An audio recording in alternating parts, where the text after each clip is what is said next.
자, 우리나라의 인구 변화입니다. 그러니까 역시나 한국지리이기 때문에 우리나라가 중요하겠죠. 그리고 변화 패턴, 그리고 그 변화 패턴의 지도나 도표를 읽어주는 게 가장 중요하다.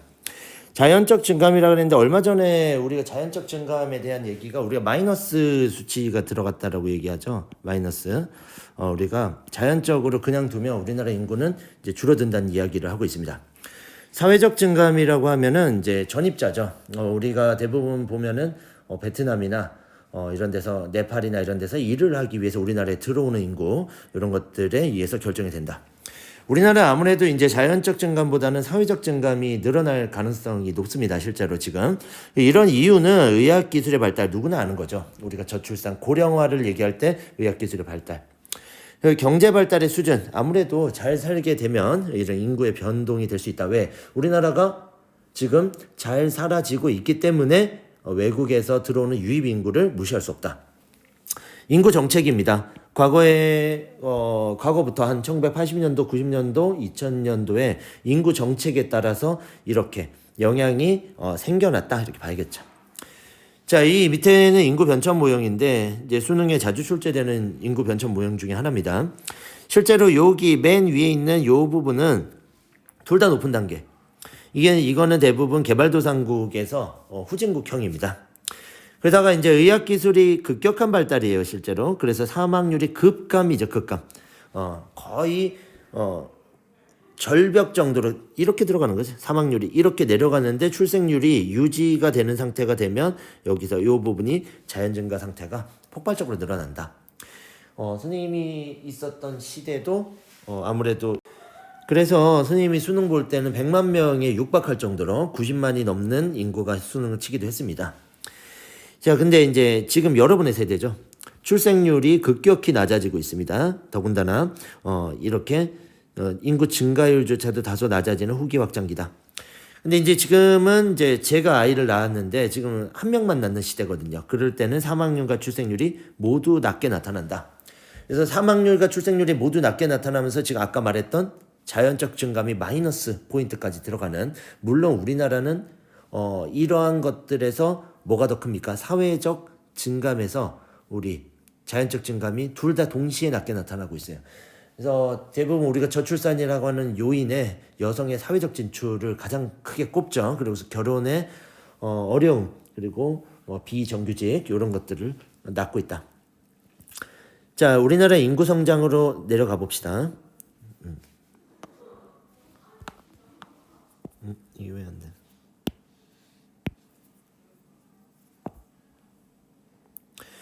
자, 결국 우리나라입니다. 우리나라는 어떻게 성장했을까 보자고요.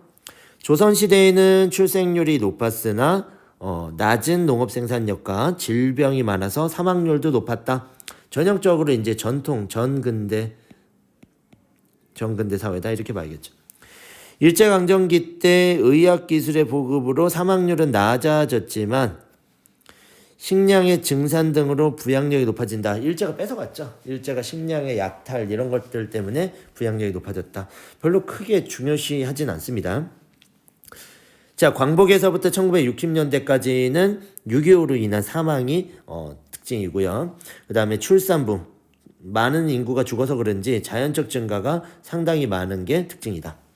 이 자연적 증가와 더불어 우리가 너무 많아지니까 그래 출산 제한 정책이 실시됩니다.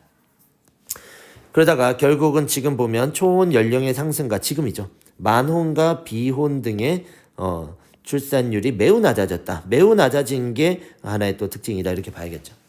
지금 현재 이렇게 어려움을 좀 겪고 있습니다.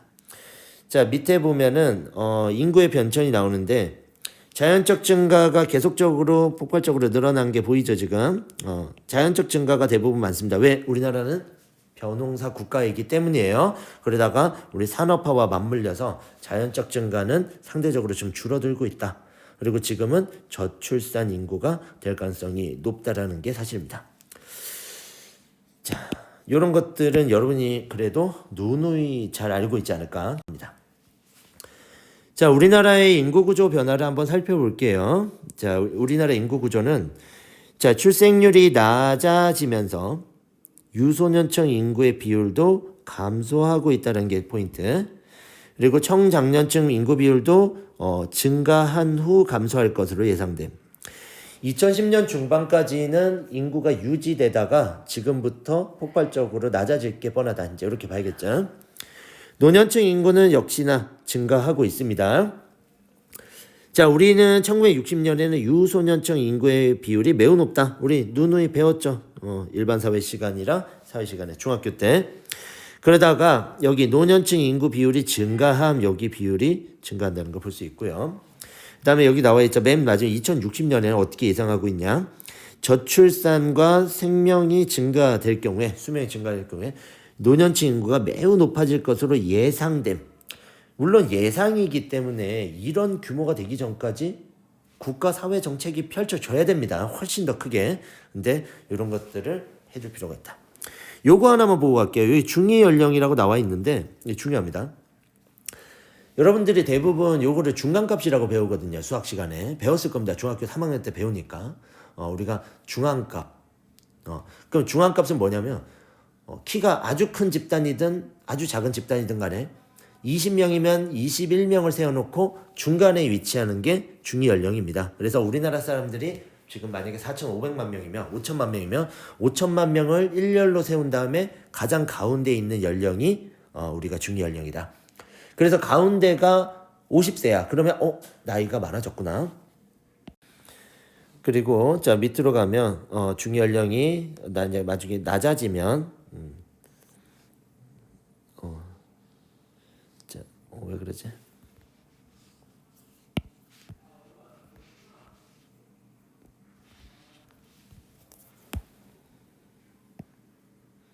자, 됐습니다. 자, 그래서 노년 부양비가 눈에 띄게 많아지는 게 포인트가 되겠죠. 그래서 이런 걸 가지고 여러분들이랑 그 토론도 좀 해봤어요. 맞죠? 그래서 우리나라는 노령의 지수가 빠르게 증가한다는 거 얘기했고요. 총 부양비도 여전히 높아질 거라는 게 지금의 예측입니다.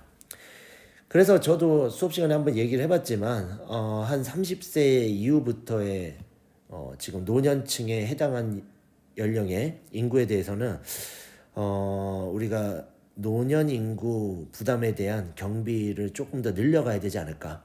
물론 지금도 있습니다. 이렇게 있긴 하지만 그런 것들을 조금 더 비용을 늘려가야 될 게 필요하다.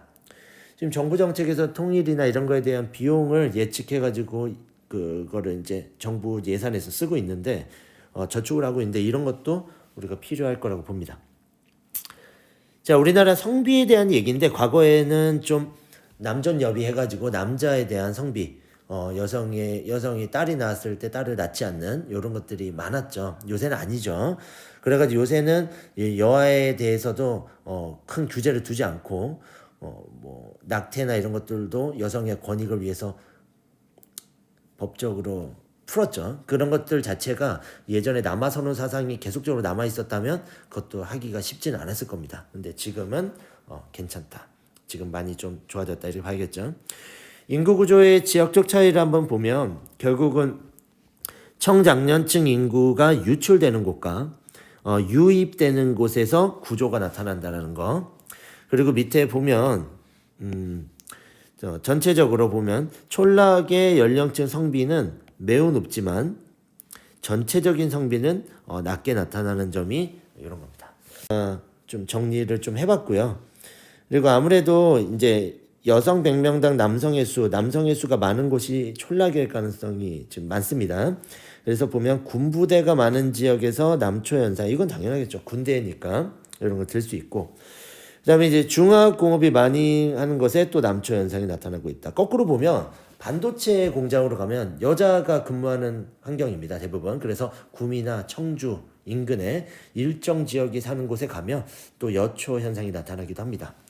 그래서 서비스업이 발달한 지역에서는 여성 노년층의 비율이 높은 촌락, 그리고 이런 데서는 여초 현상이 나타나기도 한다. 우리는 저 보면 제주도나 아니면 섬 지역이거나 할머니 할아버지가 많은, 그리고 할머니가 많은, 그리고 반도체 공장이나 섬유 공장이 있는 곳에선 항상 여초 현상이 드러나고 나타나고 있었습니다. 그래서 이제 여기까지 하면 우리가 인구의 여러분 대부분의 설명을 조금 마쳤어요. 그래서 아마 이 부분에서 한 강의 정도만 더 나가면 아마 진도는 마무리가 될 것 같습니다. 진도가 마무리가 되는 대로 이제 문제풀이 영상들만 올릴 거니까 저가 이제 수능 특강의 문제풀이 영상을 좀 보시고 다음에 시험이 그 온라인이 끝난 다음에 제가 다시 또 수능 특강 교재만을 가지고 문제풀이를 할 겁니다. 그러니까 여러분들이 과제 맞춰서 숙제를 좀 꼼꼼히 해주시고 문제를 풀어야 객관식을 반드시 맞출 수 있습니다. 그렇기 때문에 여러분들이 경쟁에 좀 승리가 될 수 있도록 그렇게 합시다. 여기까지 마칠게요. 자, 여기까지.